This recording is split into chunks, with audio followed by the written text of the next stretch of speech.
ಸಾಮ್ರಾಜ್ಯವನ್ನ ಬಿಂಬಿಸ್ತಕ್ಕಂಥ ಕಲ್ಲಿನ ರಥವನ್ನ ಹೊತ್ತು ಬರ್ತಾ ಇವೆ.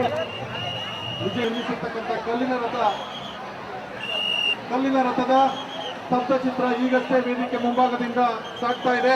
ಅದರ ಮುಂಭಾಗದಲ್ಲಿ ಉಗ್ರ ನರಸಿಂಹನ ಸ್ತಬ್ಧಚಿತ್ರದ ಜೊತೆಗೆ ಸ್ಥಳಾವಕಾಶವನ್ನ ಮಾಡಿಕೊಡ್ಬೇಕು.